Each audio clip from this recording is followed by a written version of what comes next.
तारीख थी 13 मार्च 2026। जगह पंजाब का बरनाला जिला। 66 साल के भूषण कुमार मित्तल सुबह से ही कड़ी धूप में खड़े थे। क्यों? सिर्फ एक गैस सिलेंडर के लिए। लाइन इतनी लंबी थी कि उसका दूसरा छोर नजर भी नहीं आ रहा था। घंटे बीतते गए और फिर वहीं लाइन में खड़े खड़े कार्डियक अरेस्ट से उनकी मौत हो गई।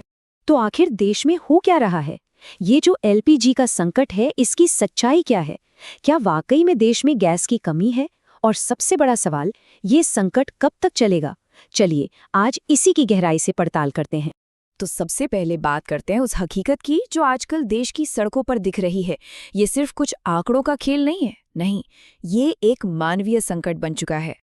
आप कहीं भी देख लीजिए, उत्तर प्रदेश के गोरखपुर से लेके पुणे, नोएडा और दिल्ली तक हर जगह सैकड़ों लोग सिर्फ एक सिलेंडर के लिए घंटों लाइनों में खड़े हैं। लखनऊ से तो एक वीडियो भी आया जिसमें एक आदमी इतना हताश हो गया कि वो सिलेंडरों से भरे ट्रक के सामने ही लेट गया। हालत यह है कि मध्य प्रदेश और गुड़गांव में ऑनलाइन बुकिंग सिस्टम तक क्रैश हो गए। अब लोगों के पास गैस एजेंसियों पर जाकर घंटों लाइन में लगने के अलावा कोई चारा ही नहीं है और लाइनें तो बस लंबी होती ही जा रही है। और ये सिर्फ भूषण कुमार की कहानी नहीं है। उत्तर प्रदेश के फर्रुखाबाद में 75 साल के मुख्तार अंसारी, वो भी लाइन में खड़े खड़े गिर पड़े। अस्पताल पहुंचने से पहले ही उनकी जान चली गई। ये संकट अब लोगों की जान ले रहा है। और इसका असर सिर्फ हमारे घरों के चूल्हों पर नहीं पड़ रहा है, पूरी अर्थव्यवस्था पर पड़ रहा है। बैंगलोर और मुंबई जैसे बड़े शहरों में 20 से 30% रेस्टोरेंट बंद हो चुके हैं। स्विगी, जोमैटो जैसे फूड डिलीवरी प्लेटफॉर्म्स पर ऑर्डर 50 से 60% तक कम हो गए हैं। और हाँ, कालाबाजारी वो तो आसमान छू रही है। जो सिलेंडर करीब 900 रुपए का मिलना चाहिए, वो ब्लैक मार्केट में 6000 रुपए तक का बिक रहा है। सोचिए, 6 गुना ज्यादा कीमत पर। तो देखिए, एक तरफ तो सड़कों पर ये अफरा तफरी का माहौल है और दूसरी तरफ है सरकार के बयान जो एक बिल्कुल ही अलग कहानी सुनाते हैं। आइए जरा इस फर्क को समझते हैं। ये विरोधाभास देखिए जरा। जब पूरा देश लाइनों में खड़ा है तो आधिकारिक बयान आता है कि सप्लाई पूरी तरह से सुरक्षित है। जब सिलेंडर ब्लैक में 6000 का बिक रहा है तो कहा जा रहा है कि कोई कमी ही नहीं है। लोगों के गुस्से को पैनिक बाइंग और जमाखोरी बताया जा रहा है। और तो और, जब लोग लाइनों में अपनी जान गंवा रहे हैं तब भी ये कहा जा रहा है कि कुछ लोग बस घबराहट पैदा कर रहे हैं।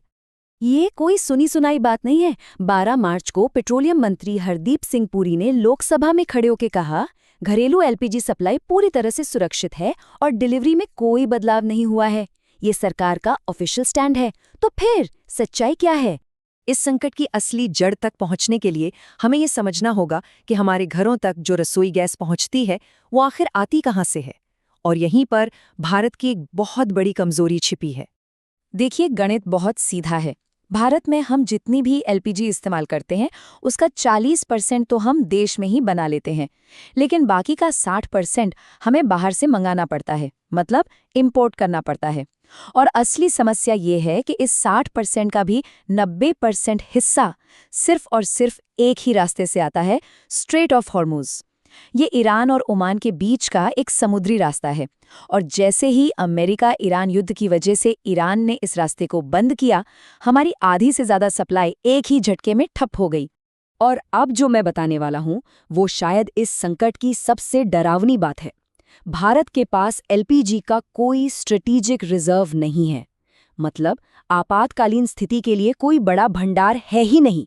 हमारे पास जो स्टॉक है वो पूरे देश की जरूरत को 2 दिन से भी कम समय तक पूरा कर सकता है। बस 48 घंटे। 140 करोड़ लोगों के देश के लिए सिर्फ 48 घंटे की एलपीजी। इसका मतलब है कि हमारी पूरी supply chain real time import पर निर्भर है। जैसे ही सप्लाई रुकी, गैस खत्म। तो सवाल ये उठता है कि क्या ये सब अचानक हो गया? क्या किसी को इसका अंदाजा नहीं था? सूत्रों के मुताबिक ऐसा बिल्कुल नहीं है। इस संकट के संकेत बहुत पहले से मिल रहे थे, लेकिन उन्हें नजरअंदाज किया गया। जो लोग जियोपॉलिटिक्स पर नजर रखते हैं वो जनवरी से ही कह रहे थे कि ईरान पर हमला हो सकता है और स्ट्रेट ऑफ हॉर्मुज बंद हो सकता है। युद्ध से ठीक पहले प्रधानमंत्री मोदी इजराइल भी गए थे, लेकिन फिर भी कोई बैकअप प्लान नहीं बनाया गया। और तो और, जब स्ट्रेट बंद हो गया तब भी जरूरी कदम उठाने में पूरा 1 हफ्ता लगा दिया गया। और जब एक्शन लिया भी गया तो वो अपने आप में विरोधाभासी था। एक तरफ कहा गया कोई कमी नहीं है, लेकिन दूसरी तरफ घरेलू सिलेंडर के दाम 60 रुपए और कमर्शियल सिलेंडर के 115 रुपए बढ़ा दिए गए। कमर्शियल सप्लाई को 20% पर लिमिट कर दिया गया और सिलेंडर बुकिंग के बीच का गैप भी बढ़ा दिया गया। सवाल वही है, अगर कोई कमी नहीं थी तो फिर ये सब करने की क्या जरूरत थी? तो ठीक है, जो हुआ सो हुआ।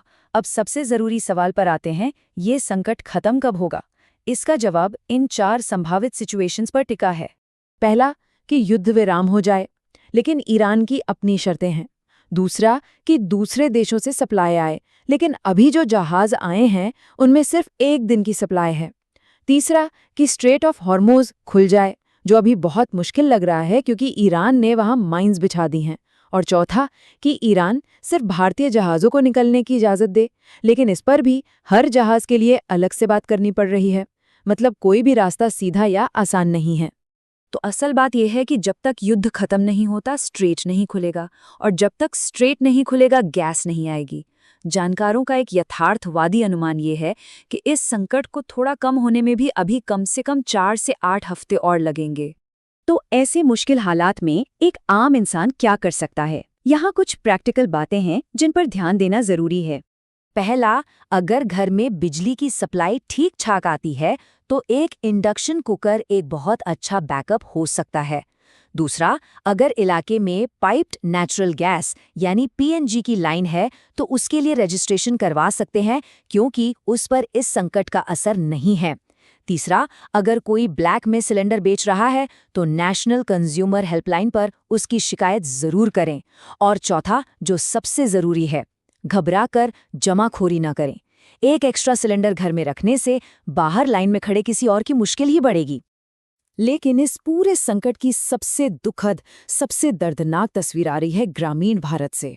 वहां जहां ना तो 24 घंटे बिजली है और ना ही पीएनजी की पाइपलाइन, वहां महिलाएं वापस मिट्टी के चूल्हे पर खाना बनाने को मजबूर हो गई हैं। वो महिलाएं जो सालों की कोशिश के बाद चूल्हे के जहरीले धुएं से बाहर निकली थीं, आज वापस उसी धुएं में जीने को मजबूर हैं। और ये सब हमें एक बहुत बड़े सवाल पर लाकर खड़ा करता है।